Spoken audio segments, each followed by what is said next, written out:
whether this starts off right or not. Check. It evidently did, Ralph, and this is directed for you, for your benefit, and I'm going to try to relate the background of the Comp family. Not that you don't know anything about it. I think you probably know more about it than I do. However, I was there.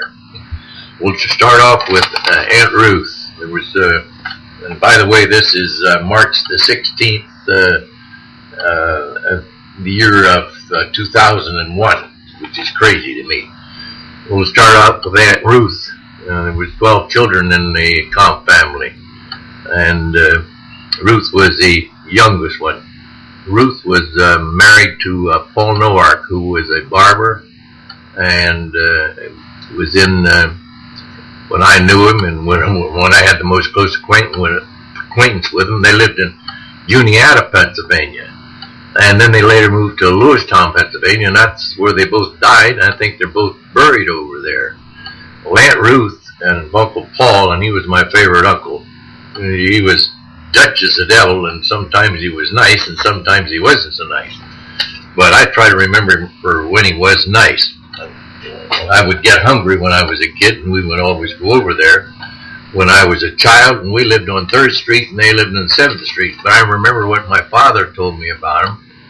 I was born, and when I was born, my Uncle Paul sent his apprentice barber over to my father's barber shop for a cigar. And my father gave him a cigar. Well, right after that, Pauline, who was the oldest daughter, was born, and my dad sent his apprentice over for a cigar. Well, he sent a chew of tobacco back. He said that a boy was worth a cigar, but a girl was only worth a chew of tobacco. And you know that always worked on Pauline, who was their oldest daughter. She always felt as though she wasn't loved, and I always tried to tell her she was. Pauline was a giggly sort of thing. Anyways, there was Pauline, was the oldest one, and then there was Rhoda. Rhoda lived over in, I'm trying to think. She lived in Tyrone. That's where she lived until she died. And Arinta, I'm not sure where Arinta is at. And then there was 2 boys. There was Paul Jr., who was a barber, and he lived in Lewistown, Pennsylvania, and they used to come over to our place when we lived in Lemont. I think you remember him. You remember their son, who evidently at a later age couldn't stay out of trouble. At least he seemed to not to get out. He seemed to get into all kinds of trouble. And that was Paul Jr. and the oldest son. And I hadn't seen him for years, and I doubt very much if he's living. He had lived out in California, and his name was Festus. And I can remember when I was a child, going over to their place all the time. When we lived in Juniata, and there was always something there to eat, and always had something to do. And when we moved from Illinois back to Pennsylvania, why we stayed there, and that's where my grandmother, Aunt Nanny, my mother's mother, lived with them, and I loved her very much. She was always so good to me. The next was Aunt Carrie. Aunt Carrie was married to Wesley Campbell. Wesley Campbell was a great big guy. He was a farmer, and he had a farm in Winnebago, Illinois. And they later moved. In other words, when he retired, they had a farm in Winnebago, Illinois, and they had another farm. He never owned the farm, and then he had one just outside of Rockford, Illinois.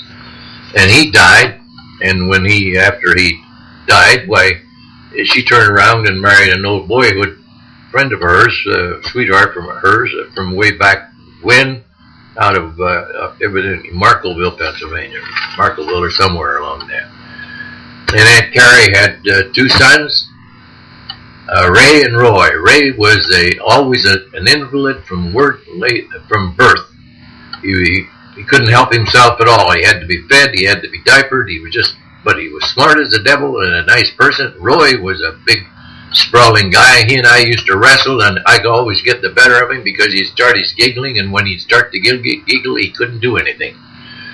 And then there was the girls. Lucy was the oldest one. Lucy was one of my favorites. And then there was Sarah, who was married to a fellow by the name of Lamb, and she had 1 child, Larry Lamb. Larry probably is a millionaire by now, that she always bragged about him. But she was divorced from him, and then she married a fellow by the name of Glenn Carlson, who was a farmer, and he had a heart attack, evidently while he was watching TV, and when he was out in Arizona while they were visiting Ruby, who was the youngest daughter. And of course there was Edna, who was the one that always lived with Sarah. Edna never did marry. And I think I've covered all of those women. There was Lucy, Sarah, Edna, and Ruby.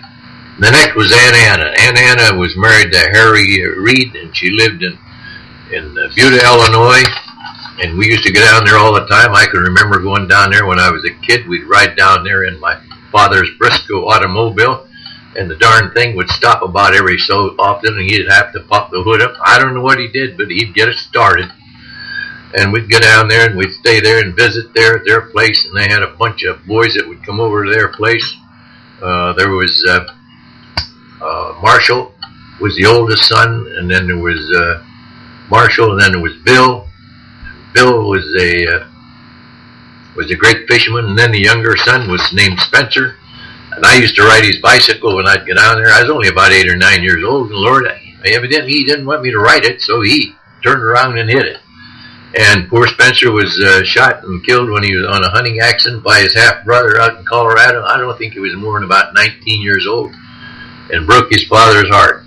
And then there was, let's see, I'm trying to think who else was there. There was Dorothea, was the oldest daughter. Then there was Fern, who was the next one. She married a fellow by the name of Bill Bassa out of Chicago. He had a heart attack when they visited in Buda one time, and he died putting air in these tires. And then there was Dot. Dot was the youngest one. So that took care of Aunt Anna. Boy, we used to go down there all the time. I can remember riding in that Briscoe, and my father had his head sticking out halfway out the side of the car. It was an open touring car, smoking his cigars, and I loved to smell them. And also in Buda lived Aunt Mary. Aunt Mary, I think, had 4 daughters. I knew 2 of them. One of them worked for the Marshall Field store in Chicago, Illinois. I met her about 1955 when I was out there in a convention for Nationwide Insurance. The other 2 I didn't know. And then the oldest daughter, unfortunately, got herself pregnant. I think you got letters from her, Ralph. She got pregnant, wasn't married, and her parents kicked her out of the house, and Uncle George and Aunt Alice took her in. But she and the boyfriend that got her pregnant and got married, I don't know how many kids they had, but about 5 or 6, maybe more than that. And they always had, those kids were real good kids. They became, she got school teachers out of them, doctors or dentists. So there always is some good comes out of something you're not supposed to do sometime. Then the oldest of the whole Comp family was Aunt Jen. Aunt Jen lived in newspaper. Lived in, fiddlestick. She lived in Newport, Pennsylvania. And she was married to a chap by the name of Kaufman, and they had 1 son. His name was Gustav Kaufman. And my father always remembered, he says, he was always telling that Aunt Jen was always talking about grass sandwiches. And I can remember Aunt Jen riding with me out in the countryside. Every place we went by, she slept here, she slept there, she slept here, she slept there. And she always kept telling me, Don, just look out, you don't run off the road. I thought, oh, shut up, will you? Well, anyways, her son, I remember Gustav Kaufman, and he lived in Newport, Pennsylvania. I know exactly where he lived. I could point it out to you if we go down through there. And he was in the First World War, and the only time I could remember him was when I was a kid. I couldn't have been more than 3 or 4 years old. This was probably about 1919, when he had just got out of the Army. He'd been sick, and he got discharged. And we lived in 14th Avenue in Juniata, Pennsylvania, up above the silk mill. And he was sliding the sled. Man, would he slide in the sled. And that was the First World War he was in. Then there was the oldest sister, Margaret. My mother would talk about her, but she died evidently she died real young. She had 1 daughter. And if you remember that monument down in Markville at the cemetery, I think that she is responsible for having that put there. I'm trying to think of what her father's name was. But I can remember him. He was sort of a farmer. They lived in a farmer, and always had a chew of tobacco in his mouth, and he had a little bit of a streak of it run down through his beard and wiped it off. Didn't have any teeth either, but he was a darn funny, good-natured character. Then there was Aunt Florence.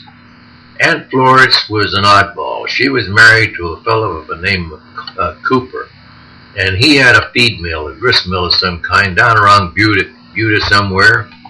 And they had one child, and I remember my mother used to tell me that daughter, Eva, I think she called her Eva, she died when she was about 5 years old. She choked on a nickel, and my mother always kept reminding me about Eva choking on a nickel. Well, anyways, Aunt Florence lived to be about 100 or a little older than that, and I think she died in Chicago in a mental hospital, or mental home or some darn place. I'm not sure. And then we get down to my mother's oldest brother, Bill Comp. And he lived down in Lyford, Texas, and I think he had 2 daughters. One of them was named Louise. And Lucy used to go down there and visit. I'd never seen him. He never came back to Pennsylvania. He had an orange grove down there, and I always wanted to see him, but he lived down there and died down there. Then there was Uncle George. Uncle George was a feisty old guy, and he loved to smoke a pipe, and he could cuss a blue streak. And he was married to Alice, who was fussy. As rough as he was, she was just that polished. And they lived in Buda, Illinois, and he had been a farmer, but he worked for some factory down there. I forget what the name of it. What they made pipes or flues of some kind. And he had two children. One was named Paul, or was not Paul, but Aunt Helen. That's where Aunt Helen is. And I just talked to her on the phone the other day. Aunt Helen was a little over 90, is in her 90s. Never got married. She always said she could. She kept always telling me that she could. Well, I said, why in the hell didn't you get married? But I think she kept trying to keep her virginity. I don't know whether it did her any good or not. Her brother was Wayne Comp. Wayne was a postmaster in Buda for years. He was shot up in the Second World War. You couldn't get him to go anywhere in an airplane.